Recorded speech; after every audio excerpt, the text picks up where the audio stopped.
Hello, my name is Leah. Welcome to my channel, Dirty Little Literate, where I like to talk about books that are disturbing, disgusting, etc., weird, what have you.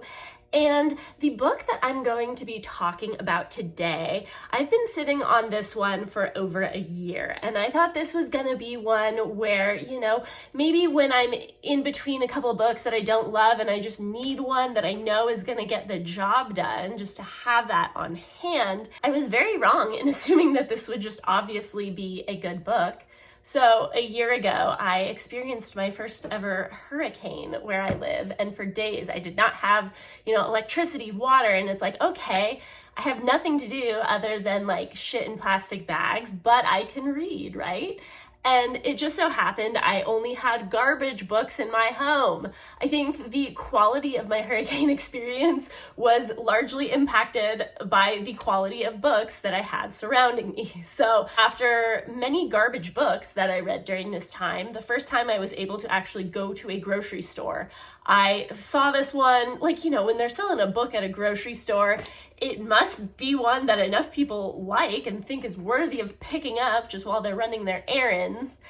And I was like, hey, let me just make sure I have some more safe books in my home in case there's another hurricane. And so what is this book? The Long Walk by Stephen King. Now, the reason I thought this was a safe book is because I am a huge Stephen King gal, aren't we all? I love Stephen King. It really does feel like, I cleanse my palate every few books with reading a Stephen King. And so this is actually one of his books that was penned under the name Richard Bachman, which I actually don't think I've read any of the Bachman books. There aren't that many of them, but I will say I have not heard great things about them. And this one, it says writing as Richard Bachman, right there, but I was more paying attention to the giant screaming Stephen King at the top. So I should have mentally prepared a little bit for this to be at least a little more shitty than I was expecting. So this book is almost 400 pages, and guess what? The whole thing, just dudes are walking. They're going for a really long walk. And while I appreciate a non-misleading title, imagine reading about people walking for almost 400 fucking pages, okay? So this book was written in 1979. So obviously Stephen King still had many decades of improving his writing skills after this one. And I will say it's still a well-written book. It's still Stephen King. We still have components of it that we like. But I will say in terms of character development, in terms of, just different plot points, the ending, all of it, I was just kind of like, a little grossed out by how unimpressed I was. So let me go ahead and set the stage for what this book is about, other than walking. Just kidding, it's only about walking. So this book takes place in a society where there is something called an annual long walk, and it is something that is only participated in by teenage boys, and it is only participated in by actual willing participants, or, that's the idea. They don't stay willing for long. So everyone in society is very encouraged to be all about the long walk, talk about how much you love this fucking long walk, how excited you are about it. Let's fucking celebrate the fact that we are going to watch 99 teenagers get murdered for not walking enough, and we're gonna treat it like it's the fucking Super Bowl, okay? So basically every year they have 100 teenage boys who are going to walk as long as they can without stopping. They have to keep up a certain pace, and there is only one winner, and that is the person who lasts the longest, who walks the longest, and everyone else is murdered. Everyone else, they have all of these men standing guard with guns. So you get 3 warnings before you have your final, like, you're out. And the you're out is being shot. But the first 3, anytime you are breaking the pace, like maybe you tie your shoe, or maybe you're having like a muscle cramp and you stop for a second.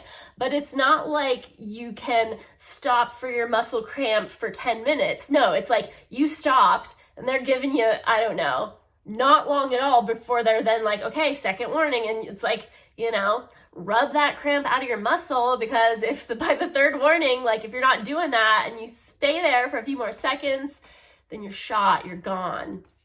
So why would anyone want to participate in this? Well, the winner gets a fuck ton of money. I don't remember exactly how much, but it's an absurd amount where basically all your dreams are gonna come true.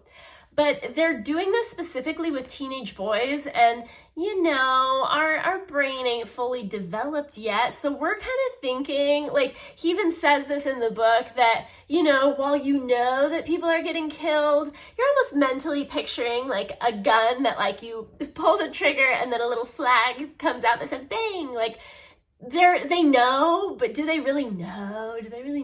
Has it sunk in? And also, kind of this feeling of immortality that comes with being a teenager. You're invincible. You're like, well, obviously everybody else is gonna get shot, but I'm probably that one cool guy that's not gonna happen to. So it's interesting because you submit an application, and I guess a bunch of people submit applications. Like, you have to fill out a ton of surveys, you have to write an essay, you have to like get physically examined. There's so many things that go into it, and most people are rejected. But realistically, we end up finding out that it doesn't sound like it's the creme de la creme.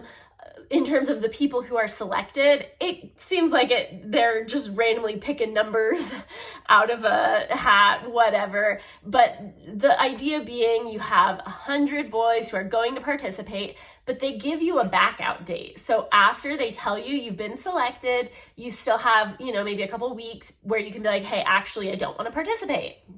So you had to really be willing to put an effort to apply, and then you have to be like, I guess I do really want to do this once the reality that you have been selected sinks in.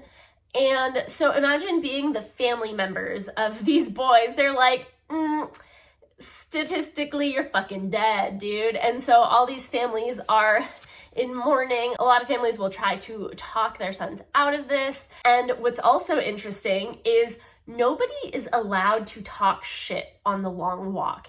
If you do, it sounds like, I don't know how necessarily they know this, but it's like they got eyes and ears everywhere. So if you're talking shit on the long walk, they're gonna come and snatch you, and they're taking you away. And I don't know if they're killing you. I don't know if you're just going to jail. I don't really know what happens. There's a little bit of mystery that's involved there. So I will say the premise, to me, I'm like, okay, I'm intrigued. Well, the idea of a bunch of people walking for days on end doesn't necessarily seem like, oh, that piece is going to be so fascinating.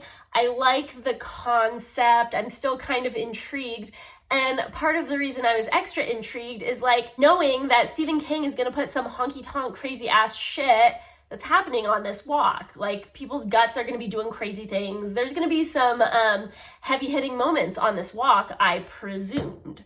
Unfortunately, I did not feel like the heavy-hitting moments throughout this walk hit me that heavy. I think maybe over time, Stephen King really came more into his own in terms of the disturbing, disgusting. I mean, we still got some stuff, but I think I was just expecting more. I have no idea how I would have felt about this book if I had read it not knowing it was written by Stephen King. I'm not sure if that would have helped or hurt the situation. So allow me to introduce you to our main character, Ray Garrity. He is a 16-year-old boy. The book is told from his perspective, and he has been selected to participate in the long walk. The book starts out with his mom driving him to the spot where all the boys are gathering, where they're going to begin the walk. And his mom is very upset. She's like, oh my God, my son's about to die, and my son signed up to die. What a little idiot bitch. So, obviously there's some nerves, but I think he's still kind of feeling like, yeah, this is exciting, this is crazy, wow. And so there is someone who is notoriously associated with the long walk, and he is known as the Major. And all of the boys line up before the Major, and he gives them a spiel at the beginning of the long walk. And he's also the one who will greet the winner at the end to let them know that they've won the prize. And the Major is hardcore, and at first all of the boys love the Major, and they're like, oh my gosh, so inspiring. And you know, Ray Garrity feels the same way. He's emotionally sucking the Major's dick, thinks he's the shit. Now, one of my critiques is Ray Garrity. His personality does not feel particularly noteworthy to me.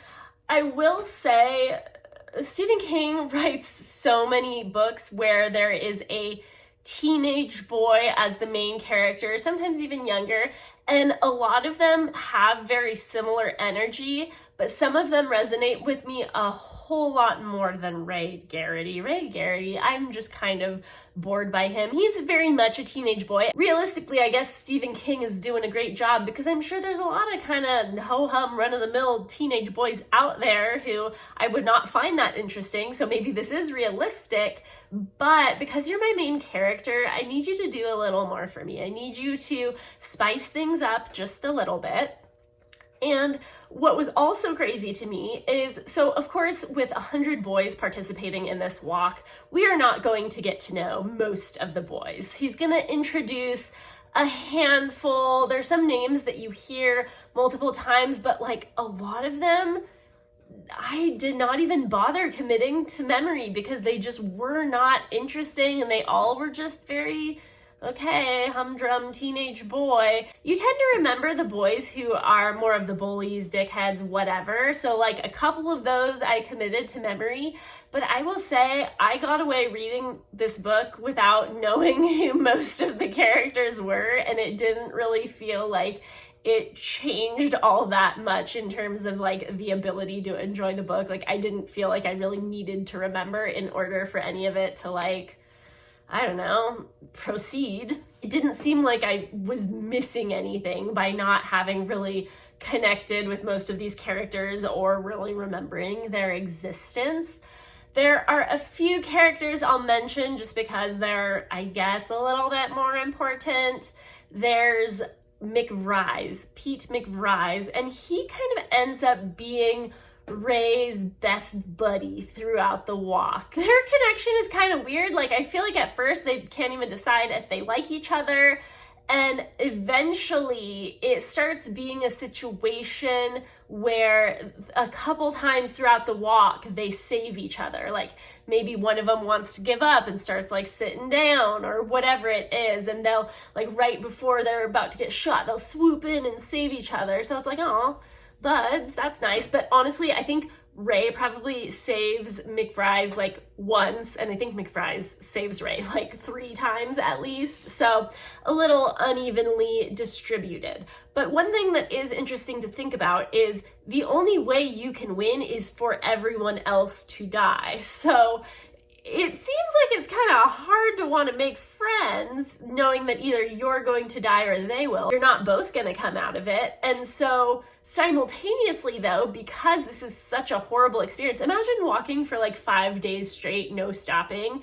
You know, that fucking sucks. So it would help to have someone, you know, help you pass the time, tell some stories, rib each other a little bit. I guess that'll speed things along, you know?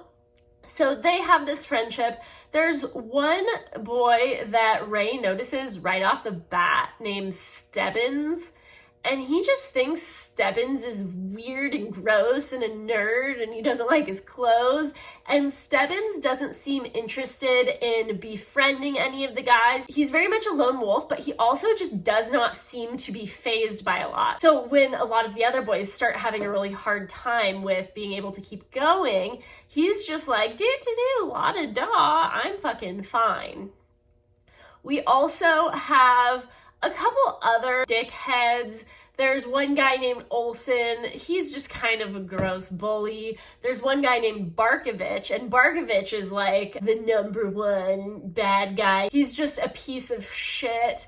At one point, he starts baiting another kid, like by talking hella shit on him. And then he gets the kid to like run at him. And he does it in a way where the kid running at him ends up like breaking a rule or stepping out of bounds or whatever it is. And the kid gets shot. So then everyone starts calling Barkovich a murderer. Like he knew what he was doing. This Barkovich kid is so obsessed with telling people that he will dance on their grave in like a very like sing-song type of voice. And so nobody likes him. He's a dick. He doesn't have any friends, but he's just very aggressive, unpleasant, seems like maybe a little bit of a psychopath. So that's Barkovich. In terms of some of the more noteworthy deaths, Olson, he's one of the bullies. He seems to get shot, but not be willing to really go down. So he's like still walking as all of his internal organs are falling out. That one's kind of gnarly. Barkovich, the kind of psychopath bully, he ends up getting shot in the neck and he rips his own throat out. I'm very unclear as to why he does that, but he does. Very predictably, the boys who end up at the very end, like, it's not like there's too many that end up in that like final chunk that haven't already been introduced. And it's kind of obvious that Ray and his best bud McVrise are going to get very close to the end. And Stebbins, the one who Ray just thinks is a fucking loser nerd, but who has great stamina, he's also making it very far. And eventually we find out the reason that he is doing so well, he's actually the Major's son.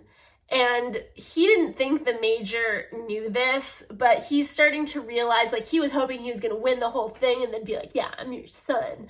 But now he's realizing, like, hey, I think the Major knew, and he knew I was going to try as much as possible. And so he's wanting this long walk to be super intense. And, you know, they walk so far, and what a journey. And the longer Stebbins walks, the more people are going to try to, like, keep up with that. And so he kind of realizes that's the thing. So toward the end of the walk, the boys make a pact that they are no longer going to help each other. If they're getting warnings, they're not gonna encourage them, like, no, keep going, because it's just making the whole thing longer and harder for all of them. And so even though Ray and McVrise have been homies and been helping each other out, part of the agreement is they're not going to do that anymore. And at one point, it becomes clear that McVrise just cannot do it anymore. He sits down in the road, crisscross applesauce, and Ray can't help himself. He's like, no, get up. And the other boys are like, stop it. You said you made a pact. But he doesn't care. He's trying to help, but it doesn't work. And McVrise is shot. So the very end, it's between Ray and Stebbins, the nerd that he hates, who's the Major's son. And at one point, he like walks over to him, and Stebbins just looks like shit and is just very clearly dying, and then he just falls over. And so, like, that's how he wins. I don't know why I thought that, like, the final two or even the final three, I thought some crazy shit was gonna happen, but it was like, no, this is just what's been happening the whole time. People fall down and die or just give up. Like, I don't know. I feel like sometimes Stephen King really hits you with it. At the end, there's always some crazy shit that goes down. And this was more like run-of-the-mill crazy shit, I guess. So after Stebbins dies, Ray feels a hand on his shoulder, and he looks and he sees like a dark figure, and he feels like it's beckoning him. So he starts running after it, and he's just thinking to himself, like, he still has so much more to walk, but he's breaking off into a run. At this point, he's been walking so long that, you know, a lot of the boys had started like hallucinating. All the trauma and physical exhaustion that he's got going on, he's seeing this figure, he starts running. I believe it was actually the Major probably putting his hand on his shoulder to like congratulate him, but he just like keeps running away because like, I just have to walk for so much longer, you know? And that's how it ends. That's how it ends. Yeah, one boy gave up, one boy just kind of died, and then he wins and runs away, and that's it. That's it. We don't even like get to experience his life after the fact. There's some body horror in this book. Disturbing things are happening to their body. A lot of them, like their shoes kind of start to disintegrate. So imagine walking miles and miles and miles in your socks.